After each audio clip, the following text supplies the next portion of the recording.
هل تخيلت يوماً أن مشكلة الانتفاخ والغازات وثقل البطن بعد الأكل والتقلب المفاجئ في الهضم قد لا تكون مجرد مسألة طعام غير مناسب، بل علامة على أن شيئاً يحدث داخل أمعائك بصمت، شيئاً يتغير تدريجياً من دون أن تلاحظه حتى يصبح جسدك أقل راحة، ونومك أقل هدوءاً، وطاقة يومك أضعف مما كانت عليه. والأغرب من ذلك إنه كثيرين بعد الستين بيظنون إنهم بيفعلون كل شيء بشكل صحيح، بأكلون في المنزل ويتجنبون الوجبات السريعة قدر الإمكان ويحاولون الاختيار بحذر، ومع ذلك بظل المعدة منزعجة والبطن منتفخا والهضم غير مستقر.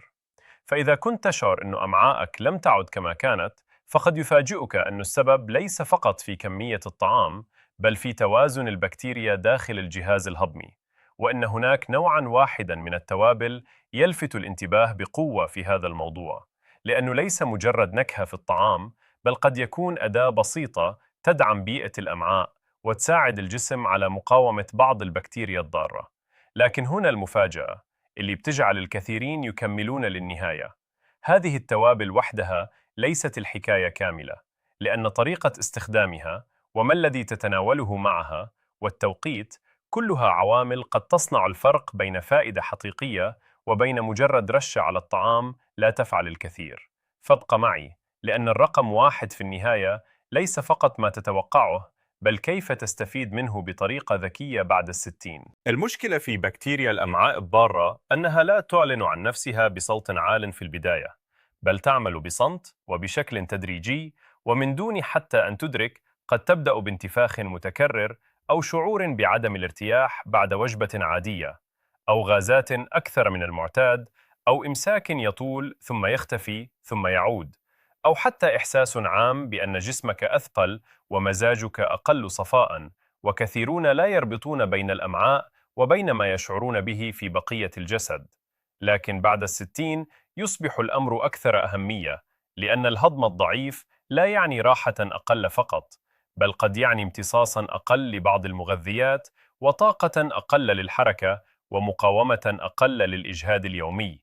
ومع الوقت قد يبدأ الإنسان في تجنب الخروج أو تناول الطعام مع الآخرين أو المشي الطويل، فقط لأنه لا يثق بما ستفعله معدته بعد الوجبة. وهنا يتحول الأمر من انزعاج بسيط إلى تهديد صامت للاستقلالية والراحة والثقة بالنفس. وما لا يدركه كثيرون هو أن العدو الخفي ليس دائما جرثومة واحدة واضحة، بل خلل في التوازن. عندما تزيد بعض الأنواع غير المرغوب فيها وتضعف الأنواع المفيدة، تبدأ الأمعاء في إرسال إشارات مزعجة، وكأن الحديقة الداخلية في جسمك امتلأت بالأعشاب الضارة بينما تراجعت النباتات النافعة. والنتيجة قد تظهر في صورة انتفاخ وتخمر زائد وثقل بعد الأكل، وربما شعور بالالتهاب الخفيف الذي لا تراه بعينك لكنك تشعر به في الراحة والطاقة. ومن المهم أن نكون دقيقين: لا توجد توابل سحرية تطرد كل بكتيريا ضارة فوراً، بمعنى علاجي قاطع، ولا ينبغي أن نعد بما لا يدعمه العلم، لكن توجد توابل ومكونات غذائية ارتبطت بخصائص قد تساعد على دعم توازن الأمعاء وتقليل نمو بعض الميكروبات غير المرغوب فيها في ظروف معينة. وما يهمنا هنا هو الفهم الذكي لا المبالغة، لأن ما يساعد غالباً بعد الستين هو الاستمرار لا الاندفاع، والعادات الصغيرة لا الحلول الصاخبة. والآن نبدأ العد التنازلي بالطريقة اللي يحبها جسدك فعلاً، من الأخطاء الصامتة اللي بتغذي البكتيريا الضارة من دون أن تدري، إلى التوابل والخطوات اللي قد تساعدك على استعادة راحة البطن من جديد. في المرتبة السابعة يأتي السكر الزائد والحلويات المتكررة على مدار اليوم. والمشكلة أن بعض الأنظمة الغذائية العالية بالسكر قد تشجع اختلال التوازن الميكروبي في الأمعاء. وباللغة البسيطة، عندما تعطي الضيوف غير المرغوب فيهم ما يحبونه باستمرار، لا تتفاجأ إذا تمددوا أكثر مما ينبغي. وبعد الستين لا تكون النتيجة فقط انتفاخاً أو ثقلاً، بل طاقة متذبذبة وشهية مضطربة وشعوراً بأن الجسم لا يعود لراحته بسهولة. والخطوة العملية اليوم هي أن تبدأ بالملاحظة: هل الحلويات اليومية أو المشروبات المحلاة أو البسكويت المتكرر بين الوجبات يجعل بطنك أكثر اضطراباً؟ إذا كان الجواب نعم، فالتقليل الذكي أهم من الحرمان المفاجئ. في المرتبة السادسة تأتي الأطعمة المصنعة جداً، لأنه المشكلة فيها مش بس الدهون أو الملح أو السكر، بل كونها فقيرة بالألياف ومدخمة بمكونات تجعل الأمعاء تعمل في بيئة أقل توازناً. وبكلمات سهلة، البكتيريا المفيدة تحب الطعام الحقيقي، أما النظام القائم على الأطعمة المعبأة غالباً فلا بيمنحها ما يكفي. وبعد الستين قد ينعكس ذلك على الهضم وحركة الأمعاء والراحة بعد الوجبات. وما هو أسوأ إنه كثيرين بيظنون إنه خبزاً مصنعاً ووجبة جاهزة وشيئاً حلواً خفيفاً ما يضر، بينما هذا النمط المتكرر هو الخطأ الصامت نفسه. لذلك حاول أن بتجعل طبقك أقرب للطبيعة كلما استطعت. في المرتبة الخامسة تأتي المضادات الحيوية، عندما تستخدم من دون ضرورة أو من دون متابعة مناسبة. وهنا يجب أن نكون منصفين، هذه الأدوية مهمة جدا أحيانا وقد تكون منقذة، لكن المشكلة أنها قد لا تفرق دائما بين البكتيريا الضارة والمفيدة في الأمعاء، والنتيجة قد تكون اضطرابا في التوازن بعد الكورس الدوائي. وبعد الستين قد يحتاج الجسم وقتا أطول ليستعيد هذا التوازن. وما هو أسوأ أن البعض يكرر استخدامها من تلقاء نفسه من دون أن يدرك أثر ذلك على البطن والهضم. لذلك لا تستخدمها إلا بتوجيه طبي، وإذا وصفها لك الطبيب فاسأله كيف تدعم أمعاءك خلال هذه الفترة وبعدها بطريقة تناسب حالتك. في المرتبة الرابعة تأتي قلة الألياف وقلة التنوع النباتي، وهذه نقطة يستهين بها كثيرون، لأن البكتيريا المفيدة تحتاج غذائها هي أيضاً، وغذاؤها المفضل في العادة هو الألياف القادمة من الخضروات والبقول والفواكه والحبوب الكاملة بحسب ما يناسب الشخص. وباللغة اليومية، إذا لم تطعم الجنود الطيبين فلا تتوقع منهم حماية قوية. وبعد الستين قد يعني هذا إمساكاً أكثر وانتفاخاً أكثر وإحساساً بأن البطن لا يهدأ. وما هو أسوأ أن بعض الناس يقللون الخضار لأنهم يخافون من الغازات، فيدخلون في دائرة مفرغة: قلة ألياف، ثم هضم أضعف، ثم حساسية أكبر. ولذلك الأفضل غالباً أن تزيد الألياف تدريجياً وبكميات تناسبك، مع شرب ماء كاف خلال النهار إذا كان ذلك مناسباً لحالتك الصحية. والآن ندخل إلى الجزء الذي ينتظره الجميع، لأننا سنقترب من التوابل التي قد تدعم الأمعاء بالفعل. لكن ابق معي، فالمفاجأة أن أقوى فائدة قد لا تأتي من التوابل وحدها، بل من الطريقة التي تبني بها بيئة الأمعاء بالكامل. في المرتبة الثالثة يأتي الزنجبيل، وهو من أكثر التوابل شهرة عندما يتعلق الأمر براحة المعدة والهضم. والمشكلة التي قد يساعد فيها أنه يدعم حركة الجهاز الهضمي عند بعض الأشخاص، وقد يخفف الشعور بالغثيان أو الثقل.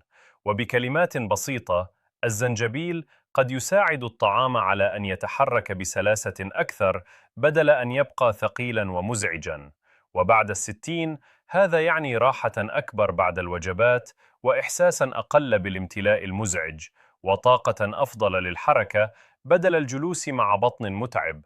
والخطوة العملية قد تكون بإضافة كميات معتدلة من الزنجبيل الطازج أو المطحون إلى الطعام أو إلى مشروب دافئ إذا كان مناسباً لك ولا يزعج معدتك أو أدويتك. في المرتبة الثانية يأتي القرفة، ليس لأنها تقتل كل شيء كما يتصور البعض، بل لأنها تحتوي على مركبات لفتت الانتباه في أبحاث مخبرية وغذائية لخصائص قد تعيق نمو بعض الميكروبات في ظروف معينة.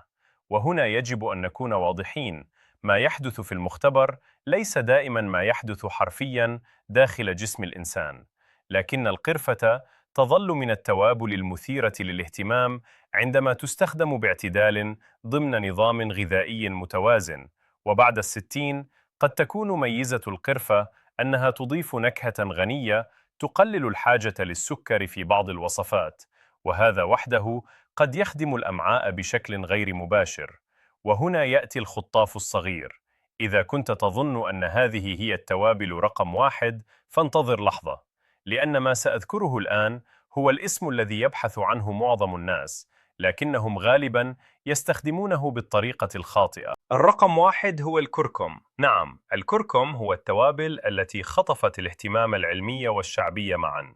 ليس لأنه يطرد بكتيريا الأمعاء الضارة فوراً بشكل سحري، بل لأن مركبه الأشهر الكركمين ارتبط بخصائص مضادة للالتهاب وبتأثيرات محتملة على بيئة الأمعاء وتوازنها في بعض الدراسات.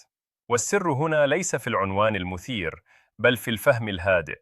الأمعاء لا تتحسن لأنك أضفت رشة كركم مرة واحدة، بل لأنك تقلل ما يزعجها وتدعم ما يغذيها، وتستخدم هذا النوع من التوابل ضمن نمط أوسع يساعد الجسم على الاستقرار. وهنا تتحقق المفاجأة التي وعدتك بها في البداية. التوابل القوية قد تساعد، نعم، لكن ما يطرد المشكلة فعلياً على المدى الواقعي هو أن تغير البيئة التي تحبها البكتيريا الضارة إلى بيئة أقل راحة لها وأكثر دعماً للأنواع المفيدة. وكيف تستخدم الكركم بطريقة ذكية؟ اضفه إلى الطعام المطبوخ، الشوربات، الخضار، العدس أو الأرز، ويمكن دمجه مع القليل من الفلفل الأسود في بعض الوصفات، لأن هذا قد يساعد على امتصاص الكركمين بشكل أفضل، لكن من غير الحكمة الإفراط أو الاعتماد على المكملات من تلقاء نفسك، خاصة إذا كنت تستخدم مميعات الدم أو لديك مشكلات بالمرارة أو حالات صحية خاصة. وهنا يأتي السؤال الأهم: لماذا لا يشعر بعض الناس بفائدة رغم أنهم يستخدمون الكركم؟ الجواب: غالباً لأنهم يتركون الخطأ الصامت في مكانه. ما زال السكر عالياً، والطعام المصنع كثيراً، والألياف قليلة، والنوم مضطرباً، والحركة ضعيفة، ثم ينتظرون من توابل واحدة أن تصلح كل شيء، وهذا لا يحدث عادة بهذه الطريقة. وإذا أردت خطة بسيطة تشعرك أنك بدأت من اليوم، فابدأ ب4 خطوات سهلة. أولاً، خفف السكر والأطعمة المصنعة التي قد تغذي الاختلال من دون أن تدرك. ثانياً، زد الألياف والتنوع النباتي بالتدريج حتى تمنح البكتيريا المفيدة ما تحتاجه لتقوى. ثالثاً، أضف الزنجبيل أو القرفة أو الكركم إلى طعامك بانتظام معتدل، لا كموجة مؤقتة بل كعادة هادئة. رابعاً، راقب جسمك، لأن الأمعاء تتكلم بلغة واضحة جداً لمن ينتبه. راقب الانتفاخ وراحة البطن وحركة الأمعاء وطاقة ما بعد الوجبة، فهذه العلامات تخبرك إن كنت تسير في الاتجاه الصحيح. وأريد أن أطمئنك، ليس متأخراً أبداً لتعيد التوازن إلى أمعائك بعد 60 وما بعدها. الجسم يتجاوب مع اللطف والاستمرار أكثر مما يتجاوب مع التطرف، والخطوات الصغيرة المتكررة قد تصنع فرقاً أكبر مما تظن في راحتك ونومك ومزاجك، وحتى رغبتك في الحركة والخروج والاستمتاع بيومك. وإذا كان هذا الموضوع يهمك، اكتب 1 في التعليقات. وإذا كنت تريد أن أجمع لك قائمة بأفضل الأطعمة الصديقة للأمعاء بعد 60، فاكتب كلمة أمعاء، لأن تعليقك قد يساعد شخصاً آخر يقرأ بصمت ويبحث عن بداية بسيطة. وفي الفيديو القادم سنتحدث عن مشروب صباحي شائع يظنه الناس صحياً، لكنه قد يهيج الأمعاء عند بعض كبار السن من دون حتى أن يدركوا. لذلك لا تتفاجأ إذا وجدت أن الحل ليس فقط فيما تضيفه، بل أيضاً فيما تتوقف عنه. وبالطبع هذا المحتوى للتثقيف العام وليس بديلاً عن التقييم الطبي، خاصة إذا كان لديك ألم شديد أو حمى أو دم في البراز أو فقدان وزن غير مفسر أو تغير مستمر ومقلق في عادات الإخراج. لكن الرسالة التي أريد أن تبقى معك حتى آخر لحظة هي هذه: بعد 60 قد تبدأ مشاكل الأمعاء بصمت وتتفاقم تدريجياً ومن دون حتى أن تدرك، لكنك حين تفهم الخطأ الصامت وتبني بيئة داخلية أذكى وتستخدم التوابل الصحيحة ضمن عادات صحيحة، قد تفاجأ بأن بطنك يصبح أهدأ ويومك أخف وجسدك أقرب إلى الراحة التي كنت تفتقدها منذ زمن.